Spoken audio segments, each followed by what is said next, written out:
Hola, ¿qué tal? Buenas tardes a todos. Muchísimas gracias por acompañarnos a una nueva edición de Dialogues, que es la iniciativa de Iñun que nace para dar visibilidad a las mujeres tecnológicas.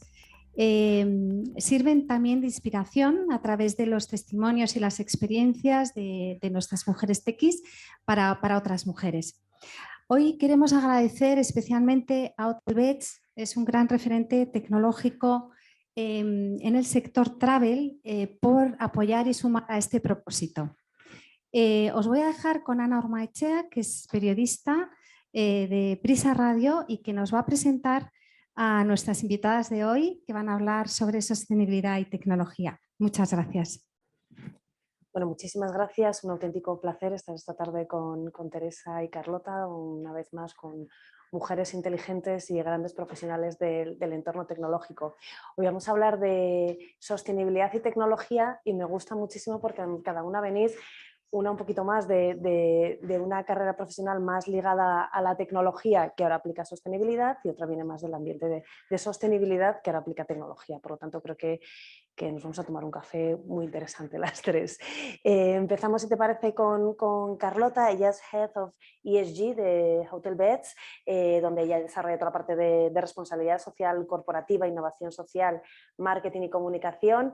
Y previamente, ahí estás desde 2022 y previamente has desarrollado tu carrera también en todo el área de responsabilidad social corporativa en grandísimas marcas como DAM o Pricewaterhouse. Si te parece, comenzamos contigo. Nosotros estamos en medio de un ecosistema del sector Travel Tech, ¿vale? Travel Tech viene a decir que es un plan de tecnológica focalizada en el sector viajes, ¿vale? Entonces, tenemos varias submarcas, ¿no? Desde toda la parte de los viajes y la parte de hoteles y properties. Vamos un poquito para que lo entendáis, ¿vale? Entre medio de lo que es los hoteles y los motores de búsqueda como puede ser Booking o Expedia, agencia de viajes que puedes encontrar en la calle, ¿vale? Eso es un poquito lo que hacemos. ¿Cuál es nuestra misión? Nuestra misión, ¿no? Nosotros es posicionarnos como líderes en el mercado, potenciar sobre todo la parte de innovación y tecnológica y a su vez conseguir todo esto de una forma lo más sostenible posible. Aquí para un poquito se ponen números, ¿no? Tenemos más de 300.000 propiedades, más de 500 también suppliers, estamos en todo el mundo, en muchísimos países. Nuestro headquarter está en Palma de Mallorca, como veis somos más de 3.000 trabajadores, estamos en 4.000 y estamos repartidos por todo el mundo. Nuestra plantilla, 57% somos mujeres, en posiciones de alta dirección estamos llegando a un 45%, y tenemos más de 86 nacionalidades diferentes dentro de datos a destacar, sobre todo, ¿no? Las horas que invertimos en formación de nuestros trabajadores, toda la parte de voluntariado corporativo y potenciar lo que es el movimiento transversal de los trabajadores. Esto para nosotros es algo muy importante porque, como sabéis, ahora uno de los temas que más hablados es todo el tema de attraction and retention de talento y esto, pues, en las últimas encuestas de engagement estamos por encima de un 83% de satisfacción. ¿Qué es la ESG para Hotelbeds? Ahora estamos en un proceso de refresh. Estamos desarrollando con una consultora un nuevo análisis de materialidad. Para eso estamos consultando diferentes grupos de interés, ya sean trabajadores, trabajadoras, medios de comunicación, suppliers, clientes, ONGs y fundaciones, etc. Y la idea es intentar encaminar nuestra estrategia de ESG a las nuevas demandas, tanto normativas como también de sector y a su vez con la ambición de la compañía, ¿no? que estamos en pleno crecimiento. Entonces, bueno, hasta ahora dividíamos nuestra ESG en 3 ejes, la parte social, la parte de buen gobierno y la parte medioambiental. Pero sobre todo nuestro foco, al ser un B2B, es intentar sensibilizar a toda nuestra cadena de valor, porque nosotros no tenemos un gran impacto medioambiental ni un gran impacto social, sí por nuestro volumen de trabajadores, pero no tenemos fábricas, no somos una aerolínea, no tenemos propiedades, ¿no? Entonces, ¿cómo podemos marcar la diferencia en sostenibilidad? ¿Cómo podemos hacer ese make the difference, ¿no? Que es un poco nuestro propósito? Eso solo lo podemos conseguir con nuestros suppliers, con nuestra cadena de valor y con nuestros clientes, ¿no? Entonces, nuestro rol aquí es intentar sensibilizar y empoderarlos para conseguir ese cambio. Y bueno, esto es un poquito el overview. Fabuloso. Carlota, no sé si se nos escucha. Sí. Vale, venga. Pues apasionante. No conocía lo que era ESG, esto es mea culpa absoluta, ya lo sé, fabuloso. Vale, vamos a avanzar entonces con Teresa, muchísimas gracias por estar aquí también. Teresa es responsable de metodología y procesos de IT Sanitas. Ella viene de un ambiente tecnológico, es ingeniera superior de telecomunicaciones, ha estado en su carrera profesional ligada a la consultoría, donde descubriste lo que era el poder, digamos, del business intelligence y la data. Y ahora, bueno, digamos que estás ligando esa tecnología con la sostenibilidad. Así que encantada, si puedes contarnos un poquito. Bueno, en primer lugar, y como ha dicho Carlota, muchas gracias por darme la oportunidad de enseñaros lo que estamos haciendo en Sanitas relacionado con ESG, con sostenibilidad, y más específicamente en el área de tecnología. Quizá, bueno, Sanitas es una marca que en España es muy conocida. Me gustaría también poner un poco en contexto que Sanitas no forma parte de un grupo mayor, que es Bupa, quizá este nombre os es un poco más extraño, que está implantado en diferentes países de todo el mundo. Como podéis ver aquí, en España somos unos 11.200 empleados y un dato que yo creo que es muy relevante y muy importante a la hora de tener en cuenta todo el tema de ESG y sostenibilidad es que Sanitas no es solo un negocio asegurador, sino que tenemos 4 líneas de negocio que quizá también son un poco desconocidas para el público, que son, además de seguros, hospitales, mayores y dental. ¿Por qué es importante tener en cuenta esto? Porque quizás si fuéramos una aseguradora al uso, sería más fácil conseguir ser sostenibles porque pues, tendríamos oficinas y a lo mejor con ir a unos entornos paperless pues más o menos tendríamos cubierto el expediente y quizá también, como decía Carlota, con el tema de controlar un poco las emisiones de los proveedores tendríamos un poco el tema cubierto de la sostenibilidad. ¿Qué pasa? Con los otros 3 negocios de hospitales, mayores y dental tenemos un problema añadido que es todo el tema de gestión de residuos, etcétera. Entonces, en el caso de Sanitas se nos presenta un reto extra, muchos más temas a controlar, haciendo uso, por supuesto, por ejemplo, de la tecnología como estamos aquí para explicar y de otros muchos recursos. Quería, antes de que ya empezáramos con el tema de las preguntas de Ana, quería sobre todo presentaros la misión última de Sanitas, que creo que es muy importante. Como veis arriba, nuestro propósito es contribuir a que las personas tengan vidas largas, sanas y felices. Y no solo eso, sino a crear un mundo mejor. Esto quiere decir que nuestro fin no es únicamente cuidar del cliente, del paciente, sino crear un ecosistema, un mundo en el que exista la inclusión, en el que por supuesto sea un mundo más sostenible. Y aquí me gustaría poner en relevancia unas cifras que medio asustan, medio nos retan un poco a conseguir pues, esos objetivos de sostenibilidad que nos estamos poniendo. Como veis aquí, unos 7-8 millones de muertes prematuras al año son debidas a la contaminación, que es bastante más del tabaco. Sabéis que se han hecho campañas súper extensivas contra el tabaco, como es lógico, pero quizá, por ejemplo, estos valores que, como os digo, son mucho mayores que los provocados por el tabaco, no sé si nos provocan menos inquietud o por lo menos se hacen menos campañas, se hace menos difusión de la que se debería. Por otro lado, también hay un 9% de muertes prematuras a consecuencia del sedentarismo, de la falta de ejercicio físico. Sí que es verdad que, al menos en España, cada vez más se está consiguiendo incorporar modelos de vida más activos, fomentar el deporte entre los niños, entre la gente más mayor, pero aún así, como veis, es un número bastante alto. Por otro lado, y enganchamos un poco con el tema que hemos sufrido estos últimos años del COVID, hay un 70% de enfermedades infecciosas que se deben a, como veis ahí, a una palabra un poco rara, la zoonosis. ¿Qué es esto? El traspaso de bacterias desde el mundo animal al mundo humano. ¿Y esto cómo engancha con el tema de la sostenibilidad? Pues porque en el caso, por ejemplo, de pues, las selvas amazónicas, de otros entornos verdes del mundo, ¿qué pasa? Estamos destruyendo todas esas zonas, entonces estamos obligando a los animales a moverse hacia lugares que típicamente están habitados por seres humanos, y con eso lo que se está contribuyendo es a que haya una dispersión de las enfermedades que son de animales hacia los humanos, provocando, pues, como hemos visto todos, pandemias de alcance mundial. Y por último, está demostrado que vivir a menos de 500 metros de zonas verdes incrementa un 4% la esperanza de vida.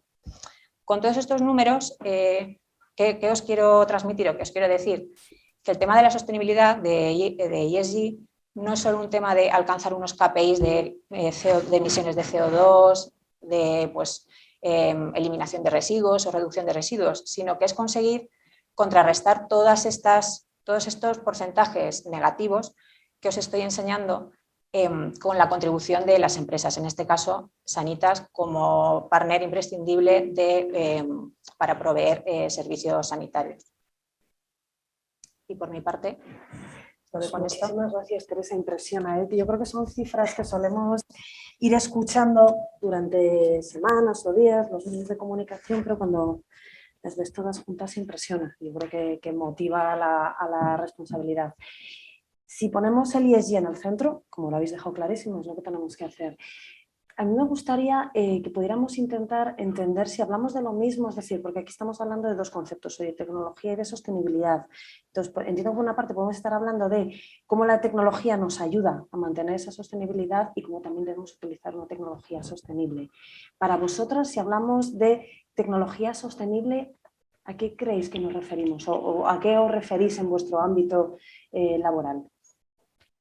Para mí una tecnología sostenible tiene que ser aquel avance tecnológico que no comprometa a las generaciones futuras y que se haga, tiene que tener un impacto positivo tanto en la parte social o medioambiental, ¿vale? Y a su vez no tiene que impactar de forma indirecta negativamente. Por ejemplo, cuando hablamos de las baterías del coche eléctrico, ¿no?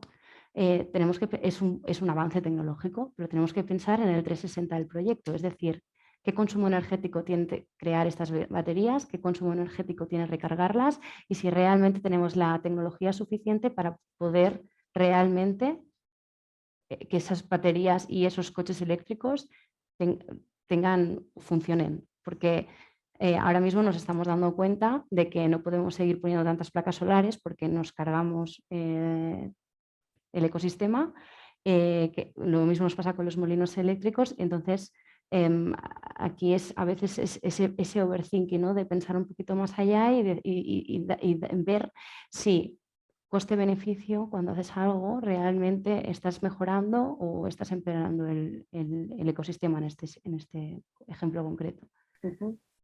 Perfecto. Teresa, desde tu punto de vista. Yo creo que tan solo complementar un poco lo que comentaba Carlota, que es una visión, así como en la mayor parte de los sectores y áreas, está claro que siempre hay que tener una visión 360, no quedarse únicamente con nuestro espacio, pero en tecnología más en concreto yo creo que hay que tener muy en cuenta el end-to-end. Quiero decir que al final la suma de todas las partes, de todos los elementos contaminantes o que impactan negativamente el medio ambiente, sea cero. Más tarde yo creo que saldrá el tema de, por ejemplo, el cloud y demás. Al final no consiste solo en que nos llevemos nuestros servidores físicos de nuestros departamentos de tecnología, nuestras empresas, a la nube. Es tener en cuenta que esos proveedores de la nube van a ser mucho más eficientes, hablando de consumo de agua, de electricidad, que lo podemos ser nosotras por separado.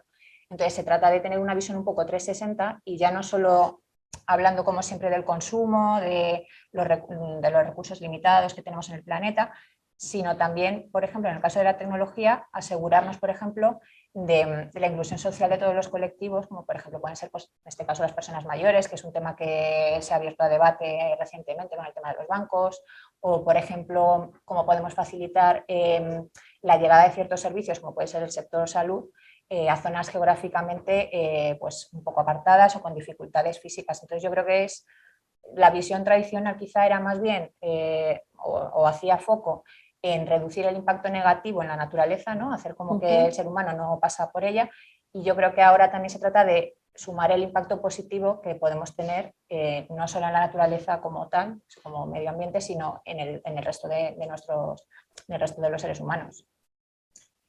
Entiendo también con lo que decís que hay una parte en la cual se integra dentro de las políticas de sostenibilidad, hay una parte fundamental de la tecnología en el cual decidís en qué ámbitos se trabaja, digamos, con esa tecnología sostenible, y entiendo que data es fundamental en todo esto, ¿no? Realmente cómo hacer todos esos seguimientos de sostenibilidad a través de tecnología para hacer una toma de decisiones fundamental en base al impacto.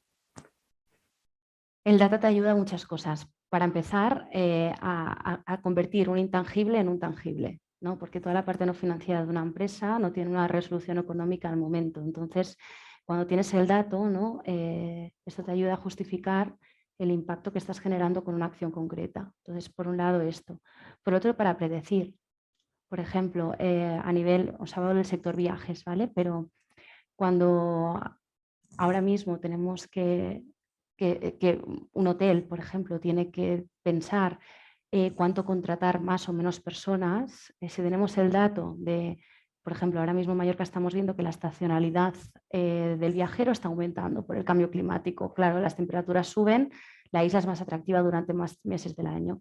Entonces, gracias a tener los datos, ¿no? Un hotelero puede predecir que seguramente en noviembre le van a llegar cada año más personas. Y esto lo que hace es, a nivel, reduce costes, reduce margen de error y te ayuda pues, a gestionar mucho mejor tus recursos. Eso por un lado. Hablando de la parte social, eso también lo que está generando, ¿no? Es que más países están, por ejemplo, lo estamos viendo ahora, ¿no? Que más gente está dispuesta a viajar a zonas naturales o a zonas más indígenas, ¿vale? Esto es una arma de doble filo, porque por un lado vas a incrementar el PIB de comunidades locales que ahora mismo no tienen tantos recursos porque les vas a dar turismo y les vas a dar una fuente de ingresos, ¿vale? Pero por otro, hemos de controlar ese crecimiento en esas zonas, ¿no? Porque si lo que busca, primero, el viajero busca exclusividad y se va allí y de repente eso se convierte en un Marbella 2, pues va a perder todo su encanto. Y por otro lado, si creamos un crecimiento insostenible, cuando luego queramos volver atrás, como están pasando en muchas ciudades, islas que hace nada se creció de forma insostenible, cuando quieres dar el pasito atrás es muy difícil revertir esa situación, ¿no? Entonces, es eso, ¿no? El data te da eso, ¿no? El predecir tendencias y luego también cómo hacer, no masificar un espacio, toda esa parte. Y luego, por otro lado, a nosotros nos ayuda a convencer a nuestra cadena de valor. Cuando tú tienes un dato en la mano y le dices, tienes que certificarte como propiedad sostenible o como un tour operador sostenible, si tú le enseñas el performance de un hotel sostenible y otro que no, y ves que es mayor, porque es mayor, ahora mismo estamos en un 30 mayor que un hotel que no tiene una certificación de sostenibilidad, lo convences de que tiene que hacer. A veces es un poco triste que a veces no salga de uno mismo, ¿no? Pero el data te ayuda a eso también. Por curiosidad, pero entiendo muchos pensaremos que, sin entrar en mucho detalle, pero por entender una foto general, ¿qué significa que un hotel tenga un cuño de sostenibilidad? ¿Cuáles son los grandes parámetros que tiene que, sin bajar mucho a detalle, porque si no entiendo que es un trabajo en el día a día, pero por entender realmente cuáles deberían ser esos parámetros generales? Depende del nivel de exigencia de la certificación, pero más o menos hablamos de los tres ejes. Hablamos de la parte social, es decir, cómo tratan a sus trabajadores y trabajadoras, sus políticas de conciliación, temas de derechos humanos, por ejemplo, si tienen proveedores locales o no, todo esto, la parte medioambiental, o sea, emisiones, consumo energético, de agua, cómo gestionan sus residuos, si tienen plastic free o no en sus hoteles. Y toda la parte de buen gobierno, desde compliance, de cómo interactúan con sus stakeholders, es decir, tanto con clientes como con el resto de su ecosistema, etc. Y para eso obviamente tienen que tener un reporting que tienen, y pasar una certificación, una verificación. Teresa, yo tengo la sensación de que no se me oye, pero bueno, si se me escucha, fenomenal. estábamos hablando ahora de Business Intelligence, ¿no? de data. Un poco lo que está en el entendimiento colectivo es que hay como grandes tecnologías que son sostenibles, ¿no? Como es Business Intelligence, como puede ser Cloud, AI. No sé si esto es así lógico o vosotros trabajáis con otro tipo de tecnologías sostenibles. No, en realidad, ya no solo nosotros, sino los grupos más grandes de empresas tecnológicas, al final tienen el foco en 5 grandes áreas relacionadas con tecnología. Por un lado, en poder medir, un poco al hilo de lo que estaba hablando antes Carlota, necesitamos datos. Entonces, una de las áreas es poder medir las emisiones de carbono con calculadoras de carbono, con empresas que nos certifiquen cuáles son nuestras emisiones de carbono. Por otro lado, tenemos el Machine Learning, que también es una tendencia de, bueno, ya inteligencia artificial lo ha dejado un poco de lado, es un poco como el siguiente nivel, pero el segundo sería, como digo, Machine Learning, inteligencia artificial, todo el tema de RPA, que es una cosa que ahora está volviendo, es algo que ya lleva tiempo en el mercado, pero está volviendo todo el tema de RPA, que es robots, automatización de procesos mediante robots, y luego el cloud. El cloud en todas sus vertientes, en SaaS, en PaaS. Entonces, al final las empresas es en lo que tienen el foco para invertir en tecnología en estos próximos años, porque o bien, como os comentaba con lo de las calculadoras de carbono, sirven de demostración de qué es o cuánto estamos ahorrando, cuánto de bien lo estamos haciendo para los objetivos que nos hayamos fijado a la hora de la sostenibilidad. Por ejemplo, nosotros tenemos aplicaciones de videoconsulta, de atención, de telemedicina, vamos, en la que nosotros al cliente le decimos cuánto carbono se ha ahorrado, cuánto carbono nos hemos ahorrado de emisión a la atmósfera por el hecho de haber asistido, que no sé asistir, pero bueno, a una videoconsulta en lugar de haber ido a la consulta físicamente. Entonces, por un lado, eso es algo muy importante, el no solo decir que somos sostenibles, sino poder demostrarlo. Luego vendrán certificaciones y demás, pero bueno, internamente poder demostrarlo. Y luego el resto de tecnologías, como lo que comentaba de IA, Machine Learning, que casi per se son sostenibles por cómo están diseñadas, porque todas ellas pueden correr en la nube, que es un motor muy potente, una palanca muy potente de sostenibilidad, y luego la nube como principio, como palanca, como os digo, de todas ellas. Si nos vamos a la nube, de por sí vamos a ganar, o sea, vamos a conseguir unas eficiencias en cuanto a consumos que nosotros mismos, teniendo los servidores on-premise, no tendríamos. Entonces yo creo que son como los 5 grandes bloques en los que se está haciendo o que se debería hacer hincapié. No, lo tienes clarísimo, me parece fabuloso. No sé cómo de claro lo tienen en general las empresas, quiero decir, yo entiendo que sí que ahora mismo hay una serie de premisas donde sí que se exige a las empresas por sectores y en España que cumplan una serie de parámetros, pero no sé si las empresas en general, hablo de las empresas, grandes empresas, pymes, más grandes empresas sobre todo, tienen claros cuáles son esos planes de acción o esas estrategias realmente a medio o largo plazo en cuanto a sostenibilidad y en cuanto a tecnología sostenible. No sé si existen planes como tal o se ha ido poquito a poco. Bueno, si quieres continúo. Es verdad que si mirando estudios a nivel europeo, sí que es verdad que cada vez más se está invirtiendo desde tecnología, ya no desde el nivel empresa global, sino desde el área de tecnología, cada vez más se está dedicando una gran parte del porcentaje del presupuesto de IT a sostenibilidad. Eso es a nivel europeo y también en España. Pero también es cierto que nosotros, en el ejercicio que estamos haciendo con los proveedores para conseguir, bueno, no lo he comentado en la presentación, pero nosotros nos hemos propuesto en 2040 ser net zero.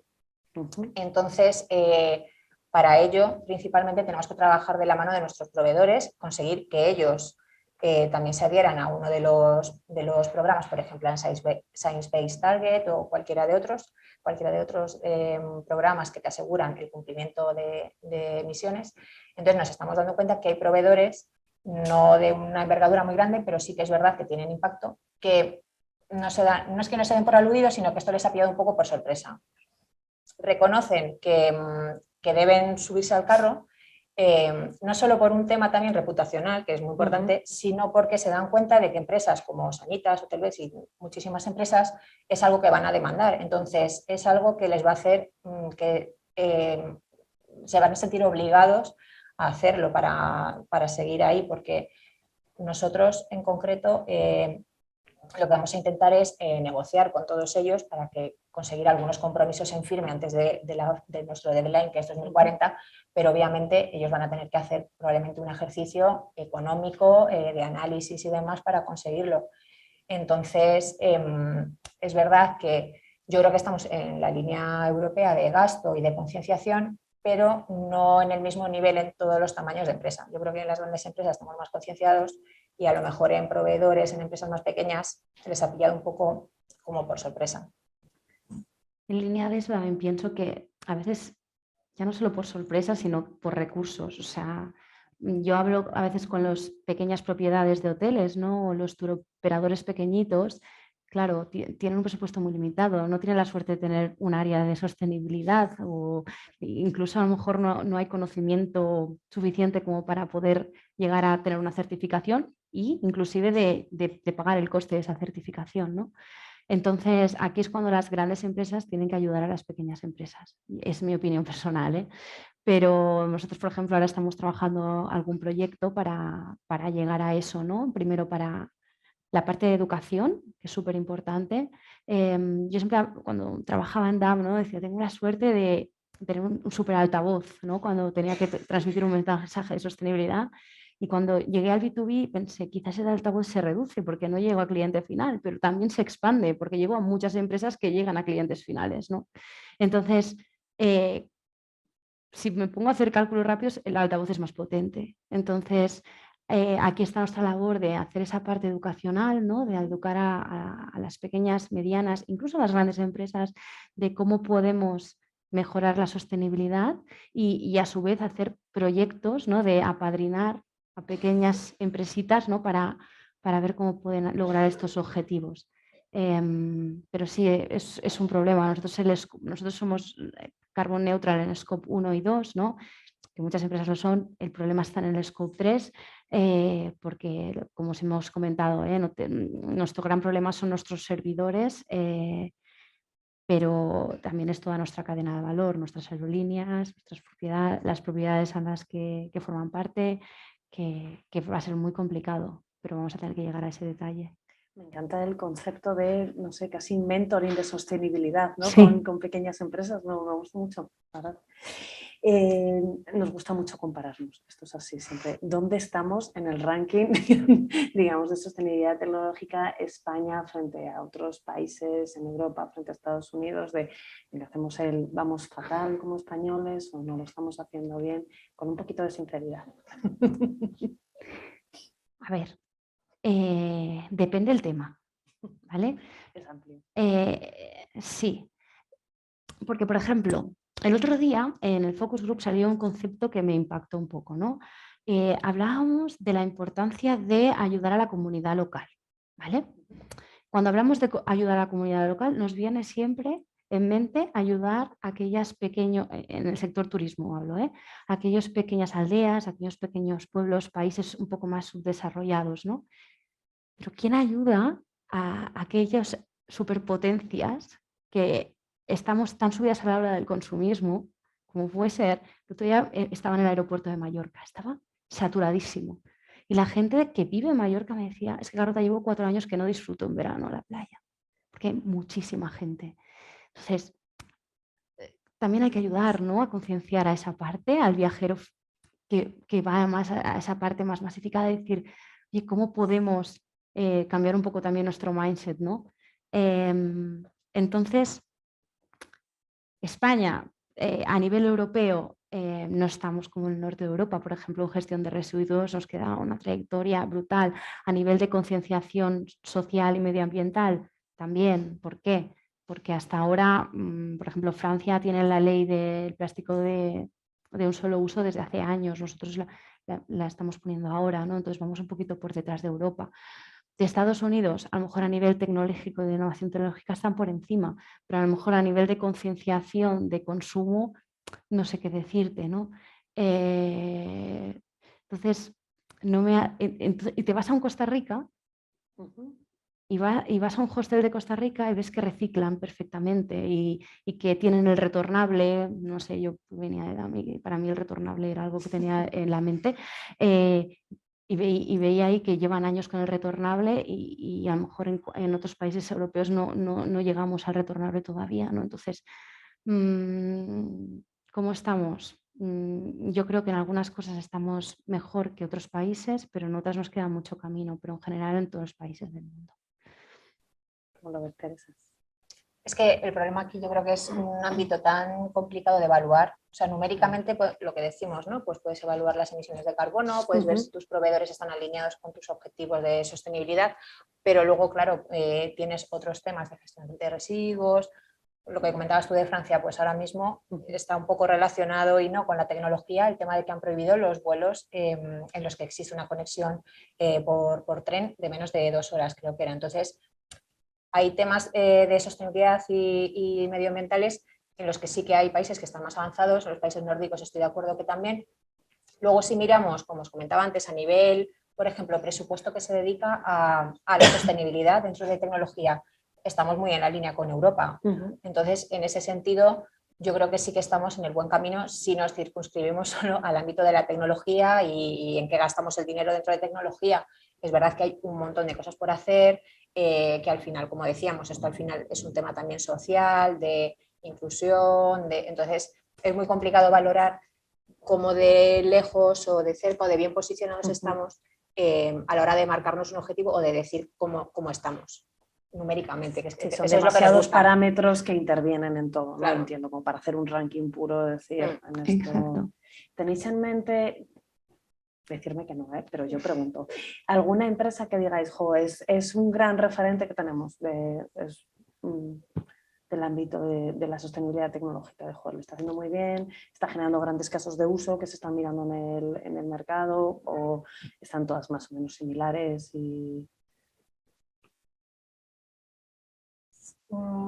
Yo hace poco estuve leyendo sobre Indra, que yo también estuve trabajando ahí. Dejamos al margen nuestras respectivas empresas de lo bien que lo estamos haciendo con sostenibilidad. Estamos mirando para que aprovecharéis para sacar sí, también. pero bueno, como ya hemos comentado un poco, Sí. que intentamos hacerlo cada vez mejor y que tenemos objetivos muy altos en cuanto a sostenibilidad, pero bueno, si miramos un poco más allá, mirarnos el ombligo, sí que, por ejemplo, Indra lleva, creo que son 15 años consecutivos dentro del ranking Dow Jones ranking del índice de sostenibilidad de Dow Jones. Y creo que se presentan como 2000 y pico empresas cada año y solo 10 tecnológicas a nivel mundial lo han conseguido y una es Indra. Entonces, quizá yo es que también por mi background soy muy fan como de los números y de porcentajes y de rankings y eso. Me gusta mucho. Pero bueno, es verdad que tienen en cuenta un montón de parámetros, no solo lo que estamos diciendo de emisiones y demás, sino ámbito social y demás.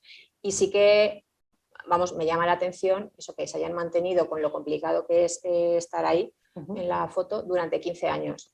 Yo creo que, investigando un poco, leyendo el artículo, sí que han puesto la sostenibilidad en el centro, que no digo que hayan descuidado otras áreas, porque al final, Indra es tecnológica y pues la tecnología también estará en el centro de su negocio, pero sí que es verdad que a lo mejor en los negocios ahora se tiende a decir que ponemos al cliente en el centro, que está muy bien, ¿no? Pero aquí sí que ponen a la sostenibilidad en el centro y que yo creo que al final repercute directamente en el cliente, por lo que decíamos, por ejemplo, en mi compañía, en Sanitas, es lo que estamos viendo, nuestra misión es que la gente viva mejor, que lleva vidas más sanas, largas, felices, en un entorno mejor. Entonces, si tú consigues eso a través de la sostenibilidad, indirectamente está repercutiendo en el cliente. Entonces, sí que me llamó la atención eso, que Indra, que es una empresa grande, pero yo no la tenía en el scope como que fuera una de las punteras. Vale, nos vale como ejemplo, perfecto. Además de las nuestras. Sí que me gustaría, utilizamos mucho ya cada vez más, además nos gustan mucho los periodistas, el pre-pandemia, post-pandemia, pero sí que es cierto que en tecnología se ha notado realmente un gran cambio post-pandemia. Yo no sé si ya se había empezado a trabajar en gran parte de las empresas digamos, buscar y poner ESG en el centro de la estrategia, o se ha notado realmente un impulso después de la pandemia en ese desarrollo también de tecnologías sostenibles que apoyen esas transformaciones digitales que realmente sí que han comenzado en gran parte de las empresas. Yo veo que, por ejemplo, la tendencia también, bueno, el otro día Nicolás, que nuestro CEO, hablaba en El Económico de las tendencias del nuevo viajero del futuro, ¿no?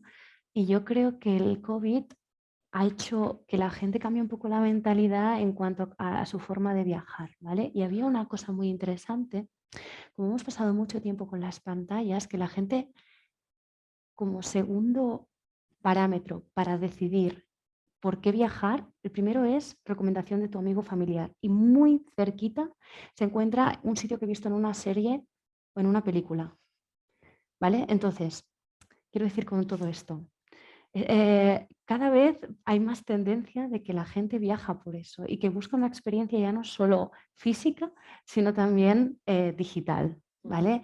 Y aquí vengo a decir, pues, un Pokémon Go, ¿vale? Parece un poco surrealista a día de hoy, ¿no? Pero yo sé que, por ejemplo, en Japón, que el otro día en Antalya, en una conferencia estuve con el chico de Rakuten, decía, y ya están pensando en cómo ofrecer esa experiencia al viajero, ¿no? Entonces yo creo que el COVID, por un lado, ha estimulado un poco, ¿no?, esa creatividad y esa mezcla, ¿no?, de lo que hemos visto en la tele durante 2 años y lo que queremos ver. También han cambiado las tendencias a la hora de viajar, ¿vale?, de buscar sitios más remotos, etc. Y luego, por otro lado, a nivel más corporativo, a nivel de empresas, en nuestro caso, por ejemplo, en Hotelbeds, yo no estaba, ¿eh? Ya se teletrabajaba, pero el COVID nos ha hecho ver que da igual donde estés del mundo. De hecho, yo he entrado y estoy en Barcelona, ¿no? Y nuestra plantilla, no sé, me atrevería a decir que el 60 casi estamos en remoto. Entonces, esto nos ha hecho ver que la parte física ya no es una frontera en esa parte, ¿no? Y también si lo mezclamos a un poquito más en sostenibilidad, toda la parte del well-being, ¿no?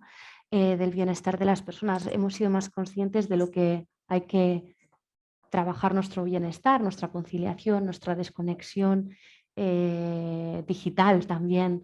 Y ya cuando viajamos también buscamos ese well-being, exigimos que a nuestras empresas ese well-being y para nosotros, yo que en DAM trabajé mucho la parte de well-being, me tengo que romper la cabeza cómo llegar a esas personas que viven desde su casa y les tengo que ofrecer algo para mejorar su bienestar y no vienen a la oficina, no les puedo poner la fruta en la oficina.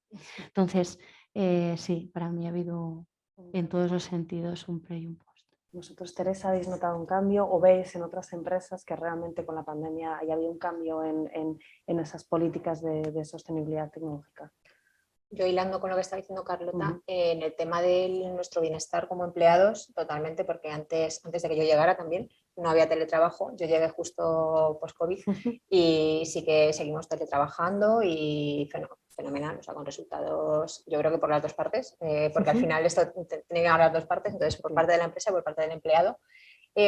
Y, por ejemplo, sí que es verdad que nosotros teníamos soluciones tecnológicas, la videoconsulta que he hablado antes, que llegaron para quedarse. Antes del COVID, pero sí que es verdad que, claro, a raíz del COVID tuvieron un boom y la verdad que junto con la digitalización de los informes médicos es uno de los medios con los que conseguimos un mayor ahorro de emisiones de CO2. Entonces, sí que es verdad que ha sido una plataforma, algo bueno teníamos que sacar, ¿no?, del COVID, pero ha sido una plataforma para, en ese sentido, sin dejar de lado, o sea, sí, no significa que todas las consultas se vayan a hacer por vídeo, ¿no? Las presenciales que sean obligatorias, urgencias, bueno, hay un montón de temas presenciales que tienen que verse con el médico, pero sí que hay un montón de consultas, de entrega de resultados y demás que se pueden hacer perfectamente con vídeo. Y en eso, por ejemplo, pues sí que hemos notado que la gente no ha vuelto a usar el medio físico, o sea, de ir a la consulta, sino que, bueno, la tasa de videoconsultas que se inició durante el COVID se ha mantenido, incluso se va superando. Entonces, vamos, es una manera excelente de seguir. Soy heavy user de esas videoconferencias, quiero decir. Sí, ¿verdad? Es maravilloso. Eso sí. Sí. Teresa, Carlota, ahora que estamos ya así un poco más en confianza, vosotras tenéis puestos de relevancia en empresas que tienen perfiles tecnológicos también. A mí me gustaría que nos contarais un poquito cómo habéis llegado. Sé que cuesta hablar un poco de uno mismo también, porque todos tenemos rubor, pero creo que sois referentes y que es un poco también dentro de nuestra obligación el contar cómo habéis llegado a esos puestos para dejar realmente modelos, para que las nuevas generaciones tengan realmente modelos a los que seguir. Sí que me gustaría que me contarais un poquito cuál ha sido vuestra formación y cuál ha sido un poquito vuestra evolución hasta llegar al puesto actual que tenéis. ¿Quién se lanza? Bueno, la mía ha sido un poco como yo, un poco caótica. Yo empecé a estudiar publicidad y relaciones públicas en la Universidad de Vic. A su vez trabajaba en el Mercadona los fines de semana, supermercado, porque tenía que pagarme la universidad. Entonces, bueno, obviamente cuando estás estudiando quieres salir de un trabajo que no tiene concordancia con lo que estudies, ¿vale? Entonces diseñé unas camisetas para mi equipo, las dio una persona y me contactó por teléfono y me dijo que si quería ayudarle a crear su diseño gráfico para una aplicación móvil que quería lanzar. Y yo le dije, vale, no lo he hecho nunca, pero puedo intentarlo, ¿no? Entonces a partir de ahí pues empecé a trabajar en temas de diseño gráfico y web. De hecho, programé una pequeña página web y todo, y que ahora lo pienso y digo, no sé ni cómo lo hice, ¿no? Entonces, cuando pruebas algo parecido a lo que empiezas a estudiar, quieres dejarlo otro. Entonces me puse como una loca a buscar unas prácticas y pedí permiso a la universidad. En segundo de carrera empecé en una agencia de comunicación, me hicieron un contrato ahí, entonces luego salió la oportunidad de DAM en comunicación interna, hacer unas prácticas también, y dije, uy, ¿qué hago? Porque tengo un contrato en una agencia, estoy en segundo de carrera. Entonces me acuerdo que mi madre me dijo, pruébalo, Carlota, eres súper joven, te puedes equivocar. No era comunicación interna corporativa, era algo totalmente diferente. Entré en el mundo de los recursos humanos y entonces me metí ahí. Estuve acabando la carrera, dejé el Mercadona porque tenía 2 trabajos y era insostenible, y ahí conocí responsabilidad social corporativa. Entonces decidí hacer un máster y se me acabaron las prácticas en DAM, etcétera, etcétera. Me fui a una agencia de comunicación, volví a DAM, se me presentó la oportunidad, que siempre estaré agradecida a DAM por eso, de crear el área de RSC.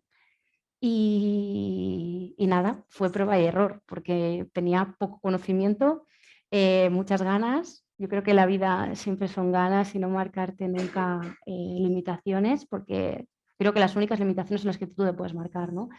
Y a partir de ahí pues empecé a estudiar más temas de sostenibilidad. En DAM también empecé con temas de innovación abierta. Yo soy una persona muy inquieta y después de 6 años buscaba nuevos retos. Entonces, por el COVID también el área de transformación digital iba muy desbordado y pedí estar una parte de mi jornada en temas de transformación digital porque le veía mucha conexión a sostenibilidad. De ahí salté a Price, 2 años casi fueron en temas de managers de sostenibilidad y cambio climático. Aquí me especialicé un poquito más en la parte medioambiental, que por mi formación y mi background pues me quedaba un poquito coja. Y bueno, en Price, tú lo sabes, hay gente muy inteligente de la que se aprende muchísimo. Aprendes desde el junior, desde el de prácticas. Yo decía, ¿por qué yo soy la manager si esta gente sabe mucho más que yo? Y bueno, gracias a ellos y a ellas, pues se me ofreció la oportunidad en Hotel Beds de dirigir el área colgando de recursos humanos, y no me lo pensé porque juntaba mis pasiones, viajar, la sostenibilidad y la tecnología. Y dije, pues es el mejor sitio que he podido encontrar a día de hoy. Fabuloso. Ahora hablaremos un poquito también del upskilling, del ir cambiando también. Teresa, tú vienes más de una formación tecnológica pura, que me gustaría saber cuántas mujeres eras en clase. Pues lo estuve pensando anoche, antes de cuando estaba pensando aquí en nuestra charla, y justo nos hizo esa pregunta el primer día de clase el profesor de física. Nos dijo, a ver, que levantad la mano más o menos las chicas, que cuente cuántas sois, y éramos un tercio. Y creo que más o menos va en línea con la cantidad y porcentaje de mujeres que se dedican a la tecnología en comparación con los hombres. Y la verdad es que yo cuando acabé Teleco rehuí un poco, entre comillas, de la parte más techy, porque yo además hice la rama de comunicaciones, el proyecto fin de carrera fue una antena, o sea, súper físico de estar soldando los componentes. Y entonces, bueno, ahí como que tuve como que decidirme entre dedicarme a lo mejor a algo tecnológico, pero más como de alto nivel en el sentido de no estar soldando, o seguir por el tema de las antenas y demás y acabar, por ejemplo, en un Indra, ¿no? Lo que estábamos comentando antes.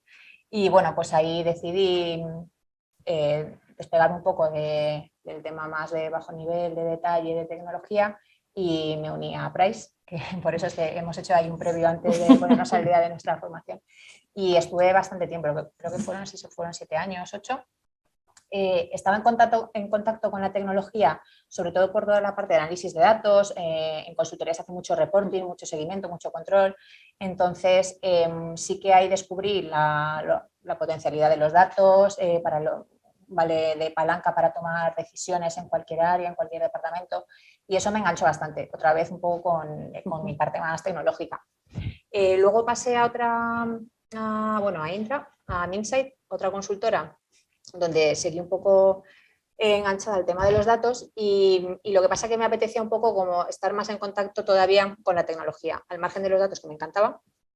Y entonces así llegué a Monlique, justo a mi anterior puesto de trabajo, donde es verdad que me dieron la grandísima oportunidad de volverme a reenganchar, porque sí que es verdad que aún no habiendo perdido nunca la senda de la tecnología, pero no estaba en contacto con un CRM, con un SAP, con ciertas cosas que es verdad que es un poco salto al vacío y que alguien te tiene que dar la oportunidad, ¿no? Confiar en ti, en unas dotes que en ese momento no tienes, pero prometes aprender. Y es verdad que en esa época pues algo verían en mí y sí que me dieron la oportunidad. Y entonces ahí me volví a reenganchar ya tema TX 100%. Y ahora en Sanitas, que llevo pues poco más de un año, estoy en la parte de procesos. Ahí es donde he empezado a contactar con el tema de sostenibilidad. Hago seguimiento de la parte de sostenibilidad, de los KPIs por los que nos hemos comprometido y demás, de los que hablábamos antes. Y la verdad es que me apasiona. Creo que además tecnología es una de las áreas más potentes para hacer palanca para otras áreas, incluso para otros, como estamos comentando antes, otras empresas, nuestros proveedores. Incluso tenemos proyectos de hacer joint ventures o hablar con startups que tienen productos sostenibles para nosotros pues, promocionarlos o ver cómo trabajamos con ellos. Y no sé, me parece eso, que en sí mismo nuestra misión para con los clientes y con la sostenibilidad, pues creo que desde tecnología se puede potenciar y se puede agilizar la consecución de lo que nos propongamos en estos ámbitos. Y la verdad que es un área en la que no había pensado, a priori no había valorado nunca, ¿no? Ni pensaba que a lo mejor la tecnología tuviera tanto impacto. Y sí que una vez que estás dentro, y como estoy yo dentro del área de procesos, es que te das cuenta que desde un desarrollador hasta, pues eso, lo que estamos comentando antes, los servidores, o sea, es que cualquier cosa es susceptible de ser más sostenible o de hacer un área, una empresa y un mundo más sostenible. Las dos habéis tenido un grandísimo crecimiento profesional, habéis crecido mucho, me gusta muchísimo cómo lo contáis además, y habéis cambiado mucho de empresa, incluso de perfiles profesionales. Sí me gustaría, ¿cómo habéis ido haciendo ese upskilling? Es decir, ¿paráis y os volvéis a poner a estudiar o es un on the spot, voy leyendo muchísimo, voy aprendiendo y es mi responsabilidad estar permanentemente informada y hacerme crecer como profesional, entiendo? Yo en mi caso siempre he tenido que estar en los dos, o sea, trabajando y estudiando. Tengo muchos hermanos y era la única forma, ¿vale? Entonces, luego también creo que cuando tú estudias y lo estás aplicando a la vez, es mucho más fácil de entender las cosas. Y luego otra cosa fundamental para mí es escuchar a todo el mundo y a las personas, porque aprendes muchísimo de eso, ¿no? Y empaparte de lo que las personas te cuentan para luego tú poder crear tu propia versión, ¿no? de las cosas y luego aplicarlo a ideas, ¿no? Cuando se hacen estos eventos de networking, de sharing, ¿no? O sea, ahora mismo, ¿no? Que estamos aquí, ya me está explicando las ideas, ¿no? Ya pienso en cosas, ¿no? En ideas que me vienen a la mente. Entonces, creo que eso es súper importante. Y luego, por otro lado, yo creo que nunca hay que dejar de estudiar.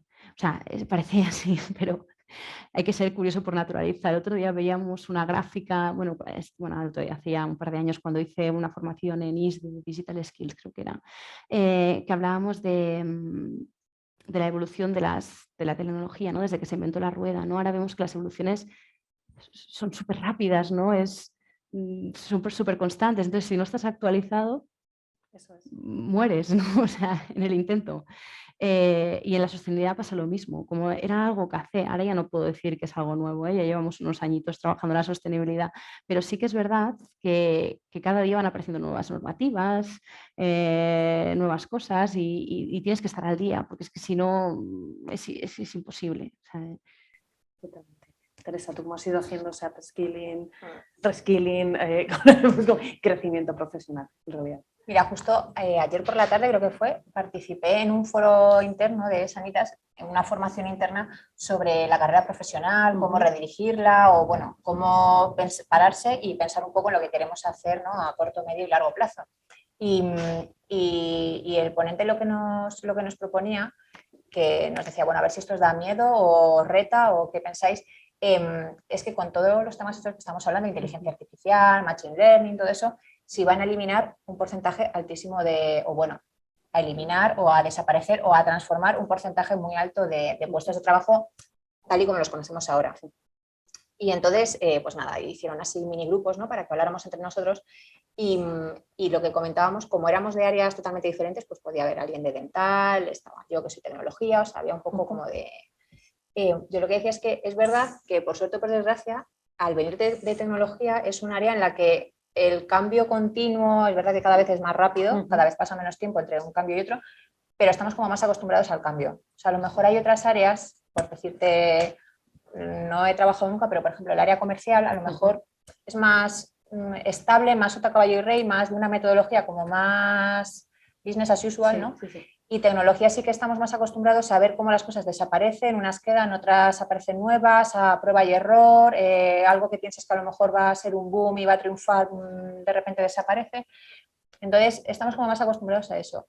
Sobre mí, sobre cómo he hecho así un poco el paso de un sitio a otro, es verdad que yo creo que es súper importante que alguien te dé la oportunidad, porque como os he dicho antes, hubo un momento en el que sin haber perdido el contacto con tecnología, pero sí que es verdad que no estaba dentro del tema tecnológico, alguien tiene que darte la oportunidad, tiene que llamarte para hacerte la entrevista y pues ver algo en ti o verte las ganas o la predisposición a aprender, porque si no, pues por mucho que tú quieras, yo creo que está bien el tema de poder hacer algún tipo de estudios, de cursos y demás.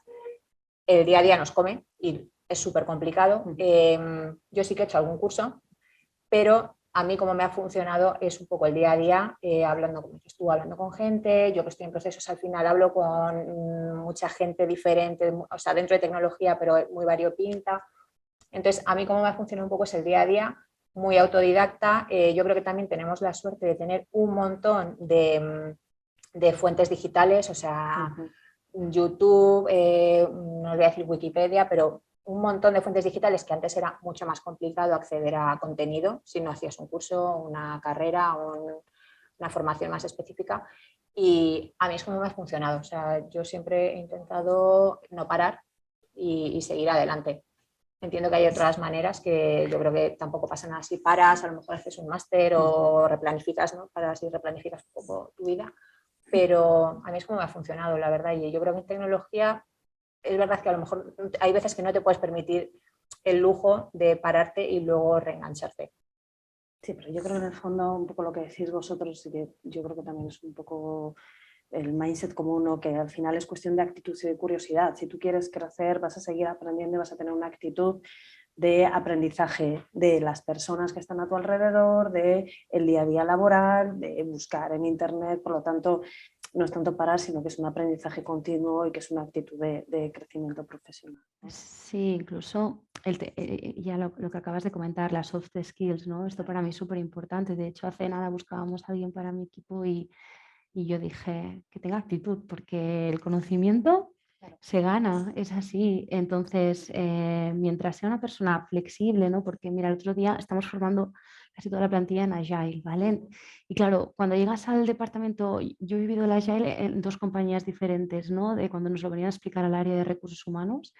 Y la gente no veía un poco la aplicabilidad, ¿no? En HR, igual que en comercial, pero luego si te paras a pensar, dices, Sí, pero es que no tenemos por qué ser el área de tecnología para aplicar el Agile, ¿no? O sea, yo ahora mismo, el otro día estaba haciendo un proyecto de desarrollo social. Voy a hacer un pequeño piloto, a ver cómo funciona y a ver qué aprendo de él y si luego lo puedo expandir e incluso ofrecer a mis suppliers o a mis clientes, ¿no? Es un poco esto, ¿no? La tendencia del mercado es que cada vez trabajemos más por proyectos. De hecho, antes ha salido el Machine Learning, ¿no? Nosotros estamos utilizando un módulo de Workday que trabaja el Machine Learning, que es para fomentar la movilidad interna de los trabajadores, ¿vale? Tú ahí pones tus skills, tus intereses, un poco tu carrera profesional, etcétera, y te hace un matching con las nuevas posiciones que tenemos abiertas, incluso con proyectos que tenemos abiertos. O sea, yo ahora mismo he puesto un proyecto allí y, bueno, te puede aparecer, ¿no? Como sugerencia.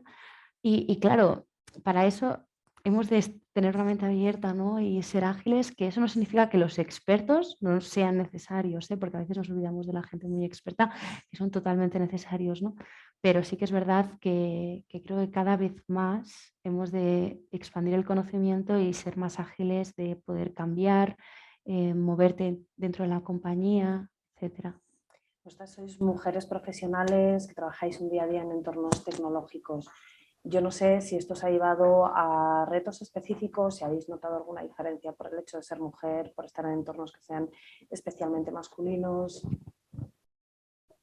Si no queréis, no me contestéis.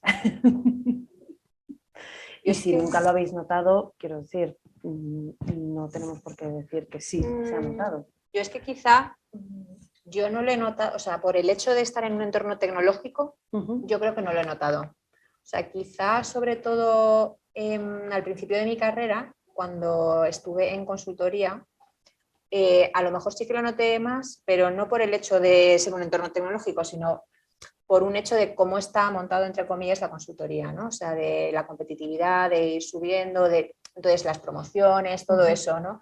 Y algunos soft skills que se promocionan en consultoría que a lo mejor no iban de acuerdo o según mi manera de ser, ¿no? Entonces yo creo que fue más por ahí el tema, que no estoy diciendo que fuera nada discriminatorio, o sea, que no era relacionado con el género, sino más un poco con la filosofía de consultoría en sí, ¿eh? Y por el hecho de estar en un entorno tecnológico, la verdad es que yo no lo he vivido. O sea, puedo hablar pues si cuento a nivel entorno tecnológico en el que he trabajado en mi empresa anterior y Sanitas, yo no lo he vivido. De hecho, ahora acabamos de inaugurar CIO, pero la anterior era una mujer y de hecho venía de un entorno que no era tecnológico. O sea, cosa que me hizo la entrevista, de hecho, ella, Susana, y me llamó un montón la atención que no venía de un entorno tecnológico, que la habían puesto en un entorno 100% tecnológico, es verdad que en un papel de CEO, que a lo mejor no tienes que estar en el detalle de tequi de día a día, y fue una de las cosas que dije, pues esta empresa da oportunidades ya no solo a mujeres, sino a perfiles, o sea, te da la oportunidad de hacer, pues eso, un cambio en tu carrera porque te apetezca o porque crean que lo puedes hacer bien, y a mí eso me llamó un montón la atención. Entonces, ojalá que todas las mujeres, ¿no?, se sientan tan integradas y que sientan tan pocos prejuicios como he sentido yo. Sí que no digo que algo no tenga que haber, porque es verdad que detrás de que haya un porcentaje tan pequeño de mujeres trabajando en un entorno tecnológico en comparación con hombres, algo pasa. Pero sí que es verdad que yo no lo he vivido y que quizás se debe más a lo mejor, y yo creo que eso sí que es, no me gusta generalizar, pero sí que a lo mejor es un poco que va un poco con las mujeres, y no me gusta generalizar, el tema de autolimitarnos, ¿no? Quizá pensamos que la tecnología es un mundo muy complejo y las cosas complejas las dejamos para los hombres, o no sé, quizás eso nos viene como de una cosa así ancestral, un pensamiento, y yo creo que eso es un poco lo que hay que desterrar. No sé si también es por un poco de desconocimiento de lo que es la tecnología. O sea, tecnología es un ámbito súper grande, o sea, no hace falta que estemos integrando chips en una placa base. Entonces, yo creo que por ahí a lo mejor puede venir un poco pues eso, que haya menos mujeres en este área. Y que esté decreciendo el número de mujeres que estudian carreras STEM, que a mí lo me parece un poquito lo más preocupante, que no está en crecimiento, sino en decrecimiento. Por lo tanto, o no hay roles, o sea, o no hay mujeres realmente en las que puedan reflejarse, o no gustan, digamos, esas carreras, que es lo que decías tú, o creemos que no son para nosotras. O sea, hay estudios para todo, pero yo prefiero que me contéis vuestra vivencia realmente en primera persona. No sé. Yo quería ir un poco en línea antes de explicar un poco mi experiencia personal. Yo creo que hay 3 variables aquí, ¿no? La primera es la prudencia de la mujer. El otro día, bueno, hace ya unos meses se publicó un estudio que hablaba sobre el gender, la brecha salarial. Y decía que aunque gran parte es trabajo de la empresa intentar igualar ese gender gap, otra también es que las mujeres por cultura somos más prudentes, ¿vale? Entonces, claro, yo lo he vivido, ¿eh? Yo he tenido 2 candidatos que sabía de dónde venían y lo que cobraban y la mujer pedirme menos que el chico, ¿no? Emprendemos menos, por ejemplo, hay menos mujeres Exacto. emprendedoras porque somos más prudentes. Sí, entonces, bueno, ahí hay una parte esa de prudencia que el otro día salió, nosotros hacemos en Hotel Beds unas mesas de diversidad, ¿vale? Y de inclusión, se llaman roundtable, bueno, hacemos una, y cada cierto tiempo se hacen con dirección general y se hablan de estos temas. Y decimos, hostia, estamos súper bien en igualdad entre hombres y mujeres para ser una tecnológica. Lo hacemos bastante bien, pero luego salió el tema de la diversidad de personas de diferentes culturas y países, ¿no? Yo creo que ahí es un tema de referentes lo que nos pasa. Y también a veces de que cuando en alta dirección hay mucho hombre, sin querer y de forma inconsciente, a veces a quien ascendemos, con quien tenemos más confianza, ¿no? Entonces, ¿con quién sueles tener más confianza? Con alguien de tu mismo sexo, ¿no? Entonces, a veces indirectamente creamos esa discriminación. Y es totalmente indirecta a veces, ¿eh? Y hay veces que es directa también, digamos, o sea, hay veces que se fomenta esa parte. Exacto. No sé si estáis a favor del mentoring o creéis que no, que realmente, es decir, hay una parte del mentoring que suele ser dentro de la propia empresa también. Muchas veces que mujeres en puestos de responsabilidad ayudan, digamos, a mujeres más jóvenes, más juniors que acaban de empezar, y sí que es cierto que lo que tú dices, se generan esos lazos más especiales. Y hay gente que está en contra, digamos, de ese mentoring porque dice que se generan burbujas. No sé cómo lo veis y si lo hacéis dentro de las empresas. Nosotros tenemos un programa de mentoring y de hecho ahora lo estamos potenciando porque para mí ya no solo el mentoring para ascender, sino también para transversalizar, ¿no? A lo mejor a mí me interesa saltar al área de tecnología y quiero un enganche, una ayuda allí. No tiene por qué ser una mujer la que me ayude, puede ser también un hombre. O sea, no es mentoring femenino, sino no, mentoring hacemos un mentoring 360, pero sí que es verdad que yo creo que hay que visibilizar más la mujer en la ciencia y en la tecnología, porque si vamos a un colegio y preguntamos una referente en el sector de la ciencia que sea una mujer, te digo que el 95% de los niños y las niñas te van a decir un hombre, ¿no? Y claro, eso te condiciona mucho cuando eres pequeño, el no tener un referente femenino en el que tú reflejarte, ¿no? Entonces, sí que es verdad que hay que visibilizar los referentes femeninos, igual que hay que visibilizar los referentes de más culturas que no sean, por ejemplo, la europea y la estadounidense, en mi parecer.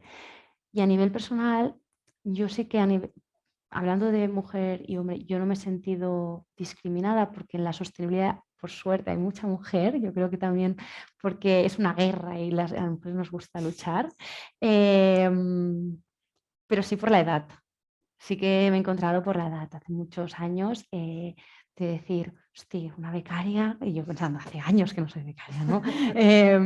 Pero bueno, sí, soy joven porque empezaba a trabajar muy joven y ya está, ¿no? Es un poco eso, ¿no? Y no significa que porque sea joven mi opinión sea menos válida que la tuya, ¿no? Entonces, a ver, sí que eso yo lo he vivido. No sé, Teresa, si vosotros tenéis programas también de mentoring o al margen de la empresa, ¿os gusta?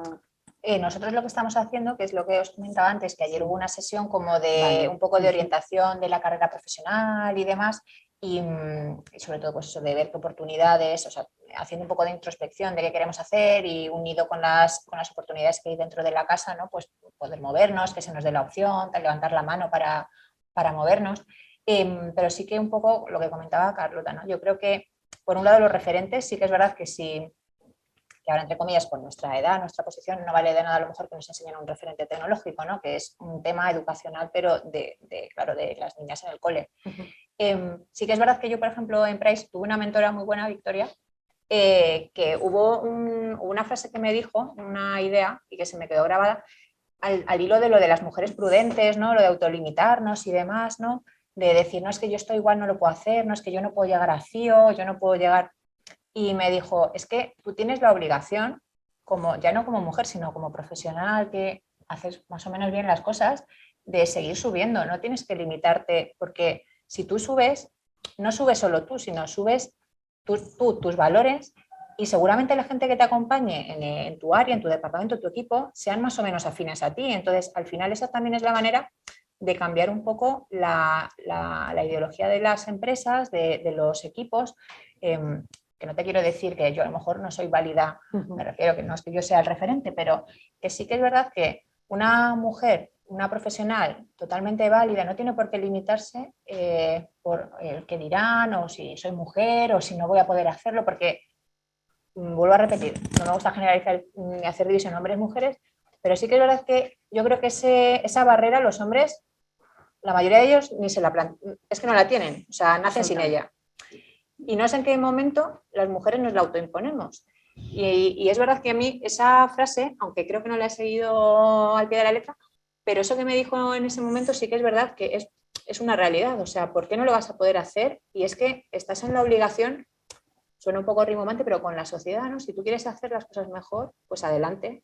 No tienes que esperar a que tu responsabilidad, claro. ¿no? Asume tu responsabilidad en todo esto. No es solo por ti, claro. Efectivamente. Es para los que están contigo, que seguramente también hagan las cosas bien como tú. Entonces, si tú no das el primer paso...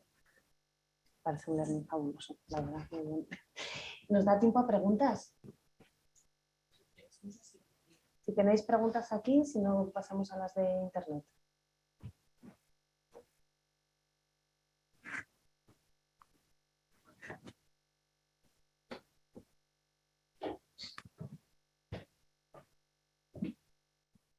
Hola, ¿qué tal? ¿Me escucha? Sí. Vale. Sí, yo tenía una pregunta, porque se habla mucho de la obsolescencia programada. ¿Qué impacto tiene la obsolescencia programada en la sostenibilidad? ¿Y qué medidas se pueden llevar a cabo para intentar paliarla? Pues es pequeña esa. Me gustaría decir que la obsolescencia programada son los padres, pero no es real. Es verdad que yo creo que al final es como muchas cosas, hasta que no llegan las sanciones, las multas o primeramente las leyes, es complicado que rompamos la tendencia. Como digo, hasta que no llegue una ley, pues por ejemplo, sin ir más lejos, europea, que regule un poco esto, es muy complicado. De hecho, en contraposición al tema de la obsolescencia programada, grandes compañías tipo Microsoft, etcétera, lo que están haciendo es todo lo contrario, o sea, apostar por la circularidad, o sea, reutilizar sus equipos, sus servidores. Entonces, claro, al final la única manera, desde mi punto de vista, de acabar con ello es legislándolo, aunque suene un poco, pues, bueno, legislándolo y sancionándolo. Porque es que al final, o sea, sí que es verdad que hay ciertos, típico ejemplo de las impresoras, ¿no? Pero bueno, pasa en muchos otros casos en muchos otros dispositivos, sobre todo tecnológicos. Sí que está totalmente demostrado y entonces es que la única manera de controlarlo sería eso. Es muy difícil. Sí, yo también creo que tiene que haber una normativa por el medio y luego sobre todo los temas de criterios de ecodiseño, de cómo luego fomentamos y ayudamos al reciclaje, aunque sé que el reciclaje no debe ser la primera opción de esos elementos tecnológicos, porque nosotros, por ejemplo, estamos intentando hacer un programa también de cómo vamos a reutilizar esos y reaprovechar, ¿no?, esos aparatos tecnológicos o qué subproducto podemos crear de ellos, pero sí que es verdad que muchas veces hay algunas pequeñas partes de según qué utensilio que ahora mismo son irreciclables, o sea, no se pueden reciclar. Entonces yo creo que aquí hay una gran parte de ecodiseño y la otra normativa, por supuesto, de sanción y la tercera de buscar ese reuso de alguna forma.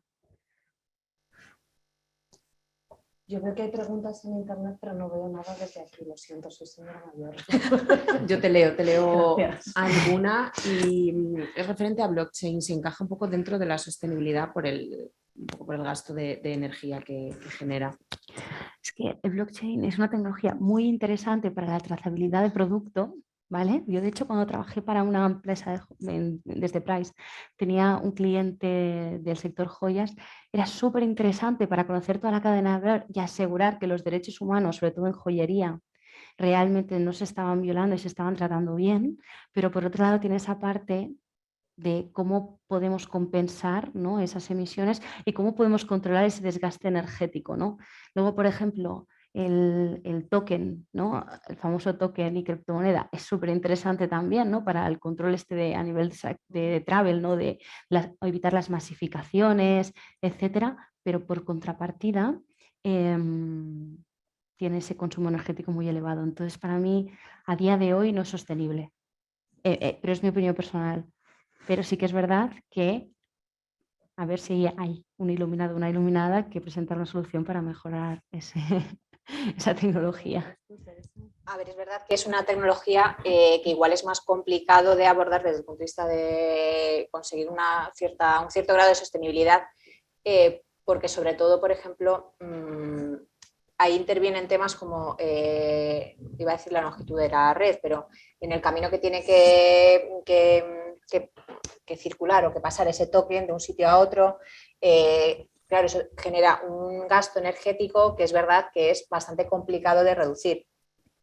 Lo único que podemos hacer para intentar mejorarlo, que la mayor parte ya está hecho, es ir a la nube con estas tecnologías, pero claro, llega un momento en el que el límite es eso, lo que te dan los proveedores de cloud, los clouders, con sus recursos de eficientar el consumo de agua, para la refrigeración, de electricidad, pero es complicado. O sea, sí que es verdad que llega a un tope en el que no se puede mejorar los resultados de sostenibilidad más allá de eso, pues de irnos a la nube y poco más.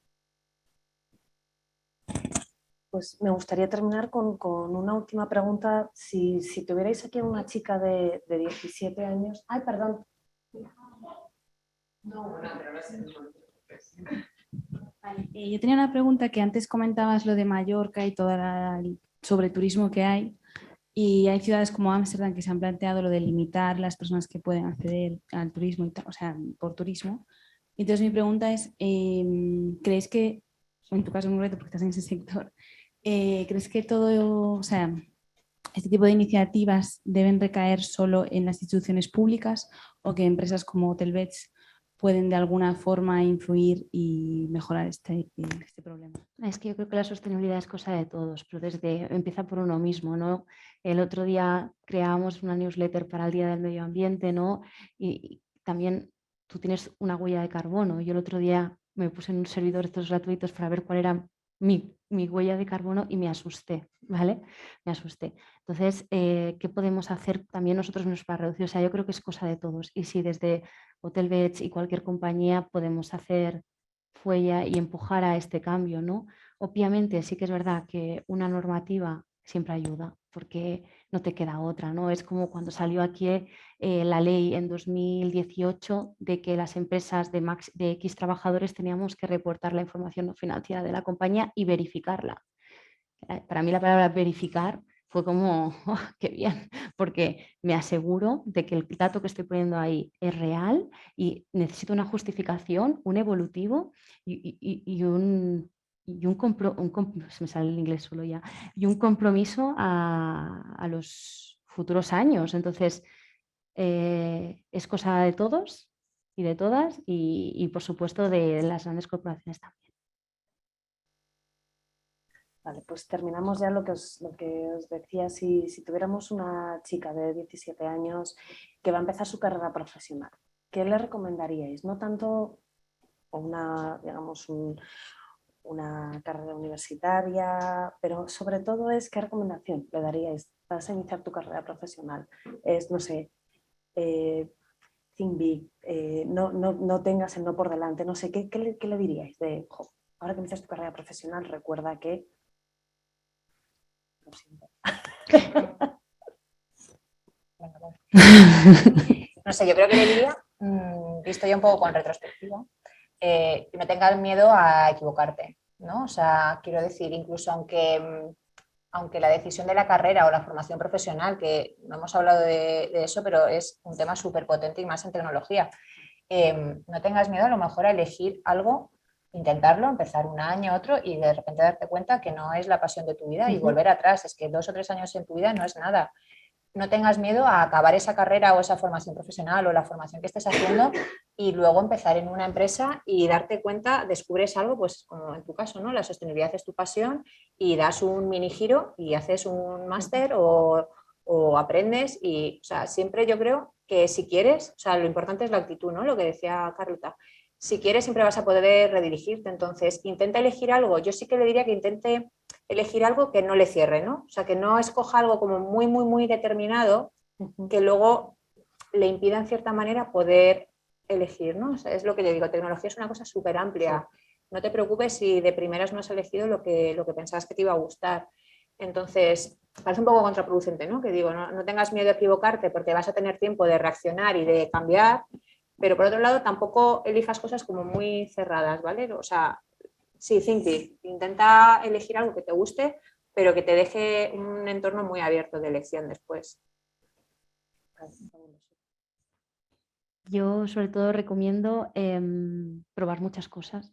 O sea, yo soy de las que dice hay que vivir a tope, pues en el mundo laboral y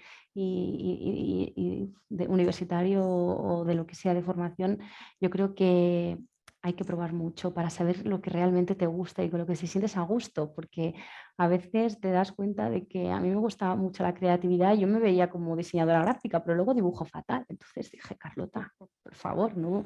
Pero la creatividad se puede aplicar a muchas cosas. Entonces, es un poco eso, ¿no? Es probar y no tener miedo y sobre todo siempre buscar el lado positivo de todo. O sea, aunque pienses que te has equivocado, nunca te has equivocado. O sea, todo te ha servido para aprender, ¿no? Puedes tener un jefe mejor o peor o lo que sea, pero algo seguro que aprenderás y algo te llevarás, ya sea como a ti no te gustan hacer las cosas o como si te gusta hacer las cosas, ¿no?